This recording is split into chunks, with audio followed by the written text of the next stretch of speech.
Welcome to the Lean Out Your Business podcast, a show dedicated to helping entrepreneurs accelerate business growth and simplify success. I'm your host, Krista Grasso, and I've been working with businesses for more than 2 decades to help them lean out and optimize what's working while eliminating anything that's not adding value.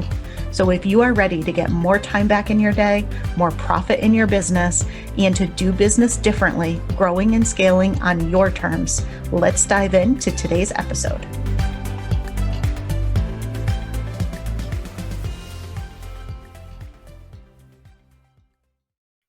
Hello, everyone, and welcome to another episode of the Lean Out Your Business podcast. Today, I am joined by Susie Tomenchok, and I'm so excited. We're going to be talking all about negotiation today. So let me tell you a little bit about Susie, and then we're going to let her share a little of her story. But Susie Tomenchok works with individuals and organizations to amplify their strengths, to unleash their negotiation guru, and for increased professional success. She believes that when people learn how to use negotiation strategies every day, they create more opportunities and walk away with a win-win when it matters most. So Susie has recently captured all of her advice, her stories, her strategies, all of her experience, and released a book called The Art of Everyday Negotiation Without Manipulation. And that's a lot of what we're going to be diving into and talking about today. So, Susie, welcome. I'm so excited you're here. Oh, Krista, I'm so honored to be here with you. I'm excited. I am too. And so, what I want to start off with, we're going to get into a little bit of your story, but the first thing I want to start with is I bet there's a lot of misperceptions when it comes to negotiation, because I think you hear the word negotiation and usually you think of, like back in the days when you were in corporate and needed to ask for a raise, or when you're Mhm. going out to buy a new car. Yeah. But I know you talk a lot about negotiation happens every day. So, what are some of those really common misperceptions that people have about negotiation? I find such a good question because I find that people will say, yes, we negotiate every day. But until you start thinking about all the scenarios that are applicable to that, you're like, oh, you get kind of this renewed aha. And you're like, oh my gosh, that's so true. It's like in everything you do, whether it's your own mind telling you, the alarm clock goes off and you hear it, you're like, oh, I don't want to get up and do early, whatever that looks like for you. You just want to snooze, to being able to talk to somebody that wants to influence you to do something they want you to do, and just having that awareness around how you need to show up in that moment. Yeah, absolutely. And now let's talk. I think too the other one of the other misperceptions that I'm assuming, tell me if I'm right, is that when people hear negotiation, they frequently think of something more masculine. They think of men coming in and negotiating these like big deals very strongly. Yeah. And how does this apply to women, and how do we really need to be thinking about negotiation and maybe shifting our mindset around how we think about it? Yeah, it's such a great question, and there's so many different ways to take it. I'm not an expert, or I haven't done my own research, but I have read a ton of research around the gender aspect, and there's a lot of nuances to it, but the research definitely shows that women aren't great about advocating for themselves. They tend to just expect, they work hard and things will just take care of themselves. And men tend to just approach life differently. They just tend to be more vigorous around asking or really pushing for more, where women just kind of expect that whatever their efforts are, they'll be noticed and they'll be rewarded. And that's not always true. And it may feel that way to us, but to others around us, just asking more out of, even reframing it out of a place of curiosity, of pushing a little bit more to see what you can get, and trying, and being aware of those opportunities that maybe we just don't automatically see. It's almost a different lens on life. I really feel like once you see it all around you, it's like you've lifted this screen and you can see negotiation like happening, even if you're not advocating for yourself. Like negotiation is happening around you. So opting into something or just being ready to say yes, even if you're not quite ready or you don't feel prepared enough, just say yes and figure it out while you get there, if that makes sense. It makes so much sense, and I really love that shift in that way of thinking about it. And so, what are some examples that you see where we do have negotiation around us every day? What are some of those things that we encounter that we might not even recognize are negotiation? Yeah. What comes to mind when you ask that is an example that I personally had that was really sparked the need to do this for others is I remember I was in a corporate role. I had a pretty competitive peer that really was a great negotiator, literally negotiated a lot of our deals to other customers as well. But he was really good at just advocating for himself. And I remember one time him coming up into the hallway and saying to me, "You know, Susie, I'm going to be leading this project, and I just wanted you to know that I want you on my team." And in my mind, I'm like, that was so nice of Dan to ask me and invite me to be a part of the team. What I didn't realize in the moment was he was not the lead on the project, but he was setting my expectations that he would be so that I would just fall in so that when our boss came to us, I would already assume that he was the lead. So there's opportunity like, I look back at that and think, how did I miss that? Like I have already subscribed to the fact that negotiation happens all around. How did I miss that? So that was a big aha for me. And I see it even today in every time I go to a store or different things. I can give you tons of examples around how a fixed mindset and just not being able to see beyond what we assume in front of us can inhibit our ability to get more than we expected. Yeah, and so if you think about that in relation to entrepreneurs, right? I mean, Hmm. there's so much that we do all throughout the day from, supporting our clients and doing sales and discovery calls and reviewing, things for our clients. What are some ways that you see negotiation coming up for us throughout our day? Entrepreneurs are a great example because I am one. So I can see it in my everyday all the time. Really, the one thing that it's personal. It is just personal. Negotiation is personal because we're in it. So it is personal. And so what happens when things happen to us personally is emotions are involved. So understanding that when we have any ups and downs emotionally, we should take a step back because we're not thinking clearly. And when you said that, what came to mind was an example that happened to me yesterday. I had a customer that I had quoted a pretty high monthly retainer for, and it made me kind of like I was still kind of feeling like, oh, should they be paying that much? There's a little bit of uneasiness around the number that I had thrown out. And this person from their office called, and I'm like, "Ooh, why are they calling? They're going to question me on it. Like, what am I going to say?" I was kind of thinking about, and I remembered my advice, and I try to take it as much as I can is answer the question that's asked of you. And he was actually only calling just to verify how to bill the number. And because I would have easily gotten my own way and been like defensive, I waited, answered the question, this is how you this is where you send the check. It was a non-issue. But we can get in our own way. That's just an easy example about how we anticipate these things that when we swivel into their chair, we might see life differently. And so taking that time to not make assumptions around the feelings that we're embodying so that they don't get in our way. Oh, that's so good. And I feel like how many times, as you guys are listening to that, how many times throughout the day do you do something like that similar? You see an email or you have a phone call or something comes up and you're imagining all these things and almost showing up on the defensive. Mhm. Meanwhile, they just want to know something really simple. Exactly. And you've just kind of given them like that's one thing you want to do on the other side of it is practicing silence, if I was to give you just a simple key, that's one that I just love to place for people. And silence can feel very uncomfortable, and it could just feel like it's a long space in time.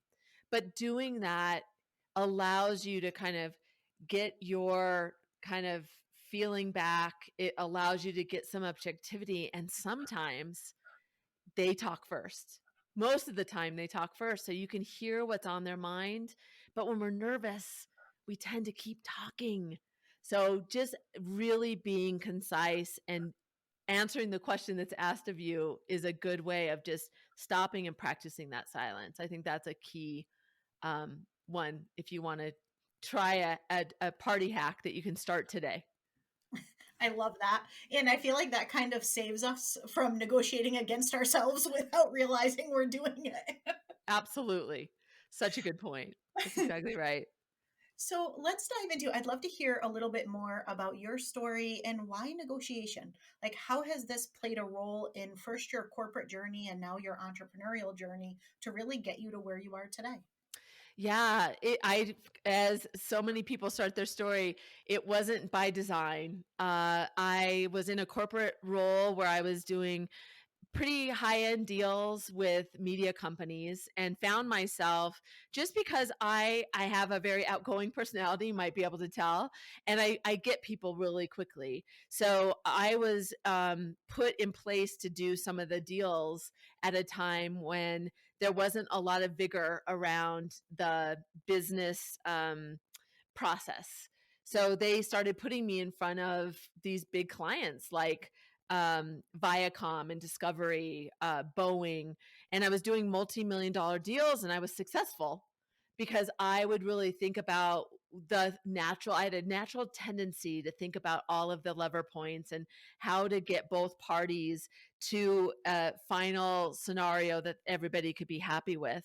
And as I was doing that, and they kept putting me more and more in front of, kind of the point person for these pretty complex negotiations, I started doing more research and really trying to figure out how can I take the best of what other people have said success looks like. And I started watching people that I thought were great negotiators and just built a portfolio that I was really successful in. And then I had, at the same time, in my personal life, had children. And as they were growing up, just seeing how that influence positively and negatively against me, because they learned very quick early to negotiate against me. I am at the store, and they thought about timing and how to put different things in front of me, so I made decisions that benefited them.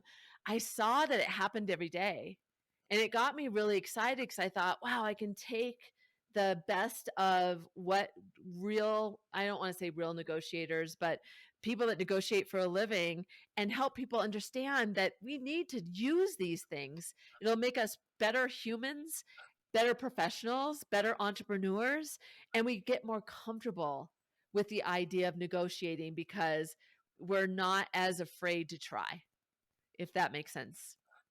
Yeah, that's so good. And one of the things that you said that I really liked was coming up to, a solution that everyone is happy with. And Mhm. so, can you talk about what the output, the desired output is with negotiation? Because I think it's probably a little different than what people might think.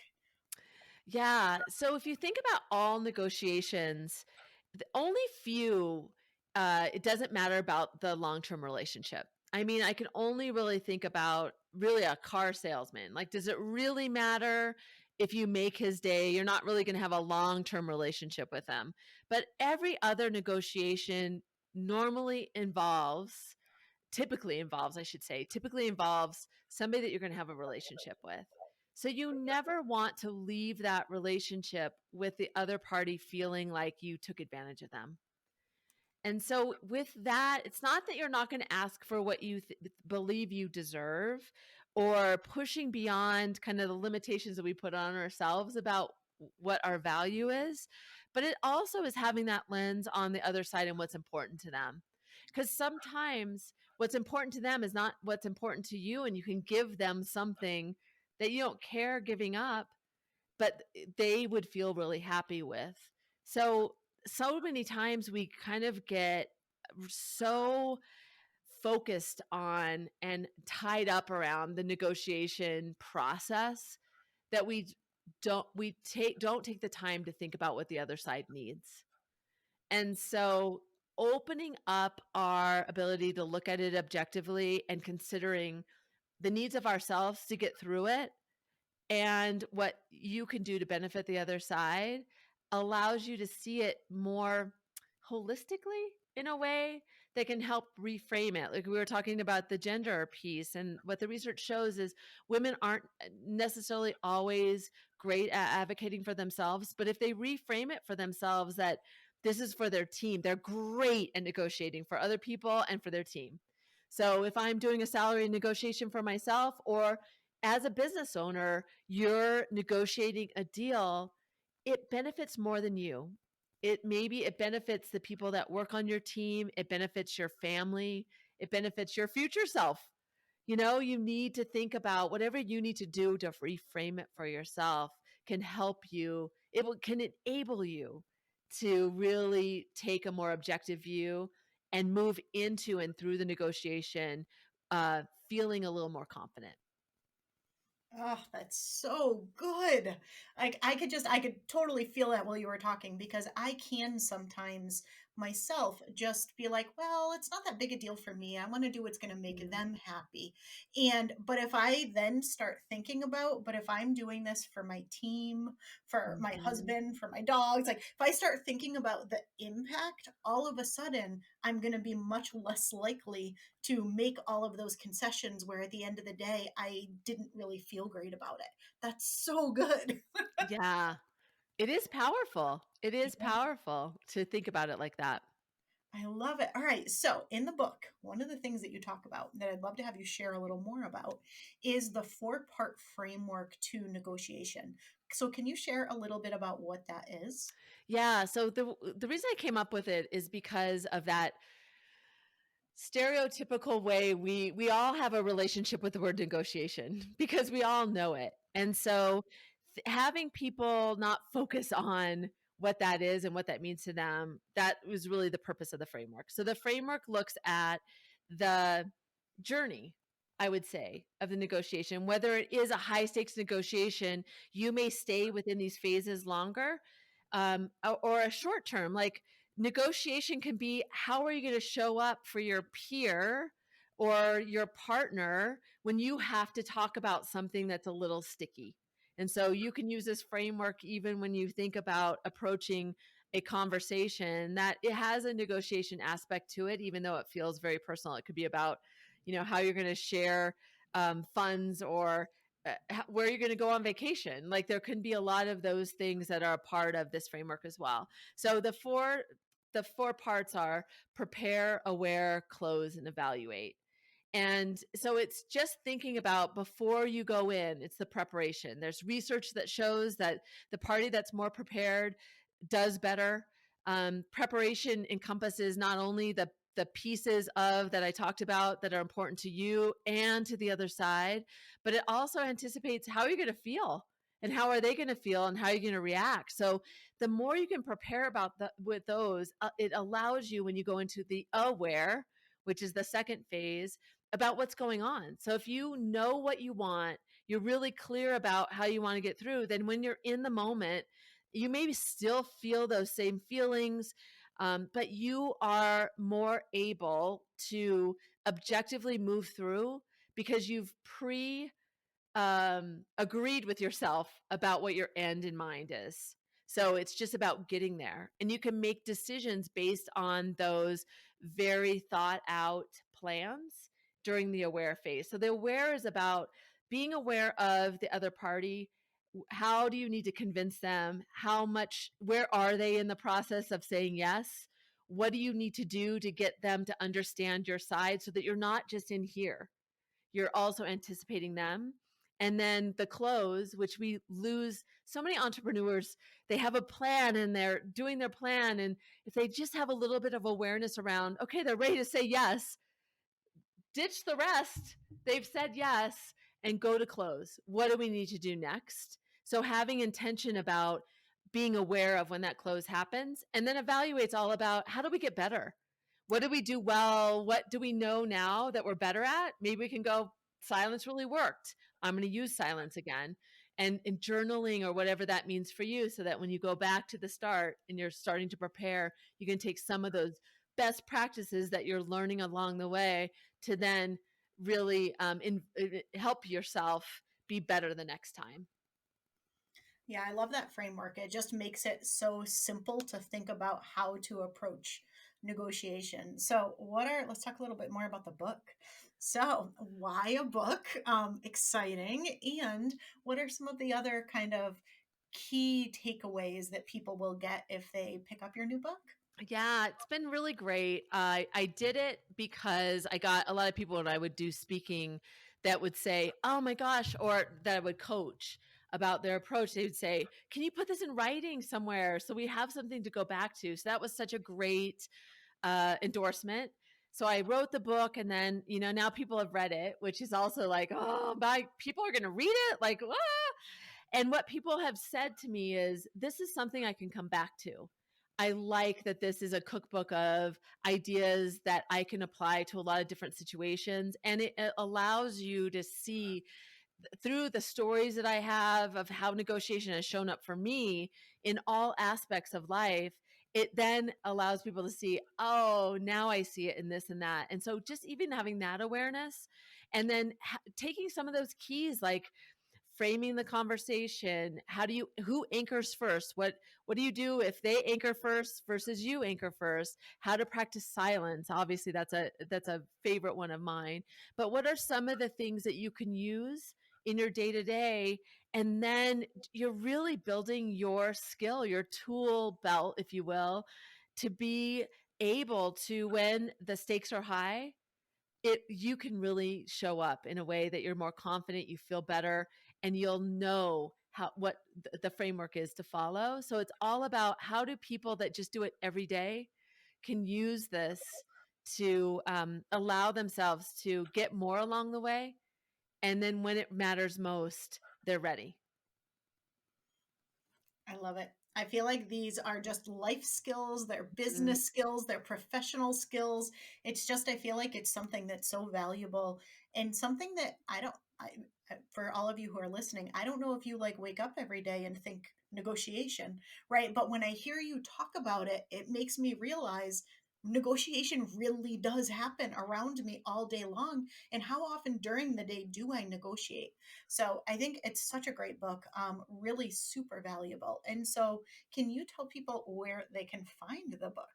Absolutely. So it's going to be available on Amazon. So you can search for the title is The Art of Everyday Negotiation Without Manipulation. I will have it on my website, which is susietomenchok.com.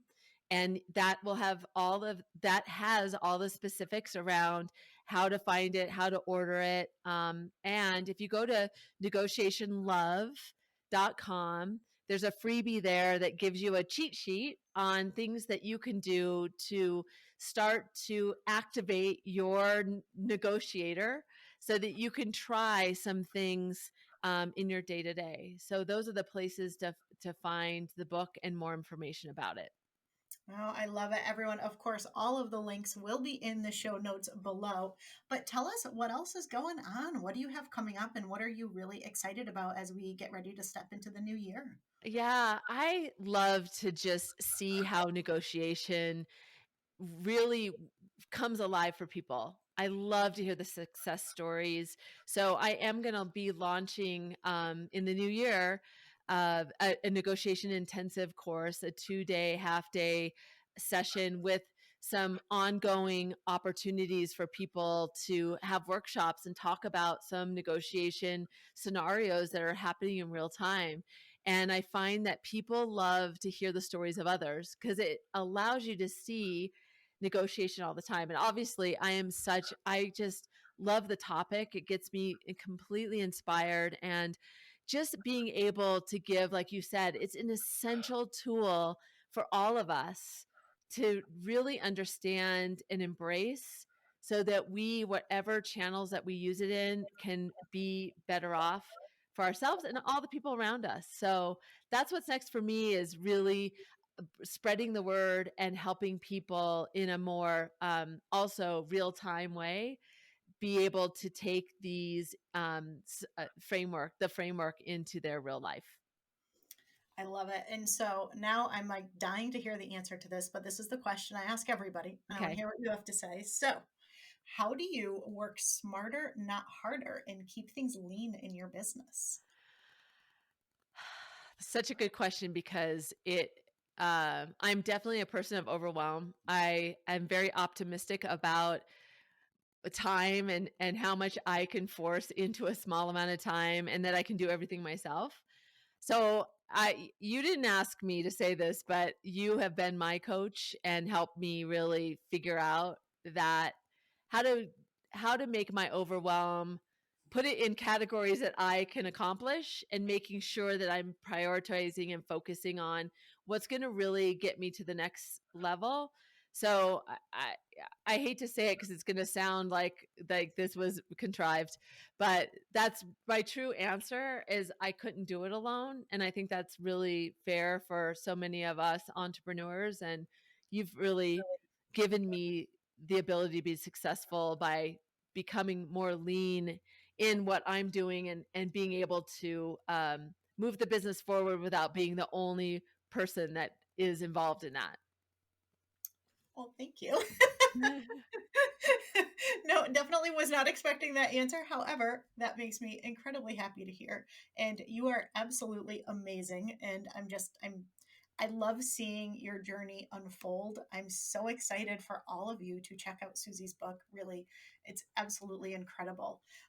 But tell us, I want to leave everybody with like one parting tip on negotiation.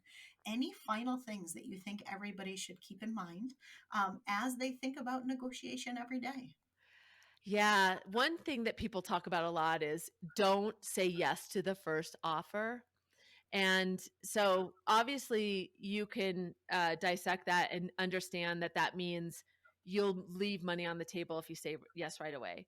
But the other side of the coin to that is, if you say yes right away, you're not honoring the person on the other side of the table, because now they know that they could have gotten you for less, because their first offer was too good.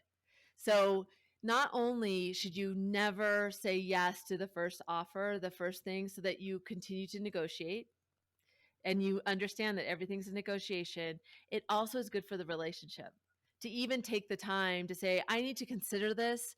Maybe your yes is a little later, but taking that time so that the other person feels like they got a good deal too. So good. So good. I never would have thought of that. I love that. All right, Susie, this has been an absolutely incredible conversation. Thank you so much for being on the podcast today. Can you share those links one more time for everybody if they want to learn more about you, about the book, or about the intensive you've got coming up?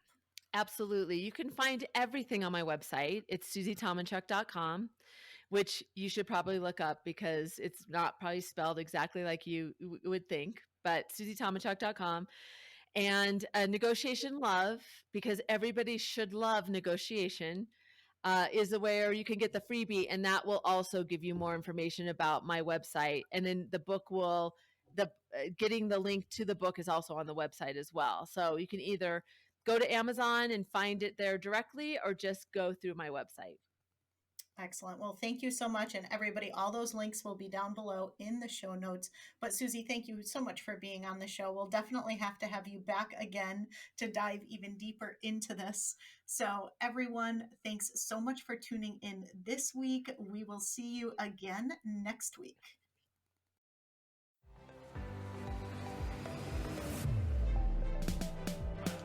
Thank you for joining me for another episode of the Lean Out Your Business podcast. I hope you got a lot of value and actionable insights from today's show, and would love if you take a moment to leave us a review. If you have any questions on today's episode or on how to lean out your business, join us over in our private Facebook community, where every week we do live training and Q&A, and I'd love to have you be part of the conversation. head to leanoutmethod.com/group to join us. And before you go, be sure to subscribe to the show so you're the first to know when we release a new episode. We'll see you next week.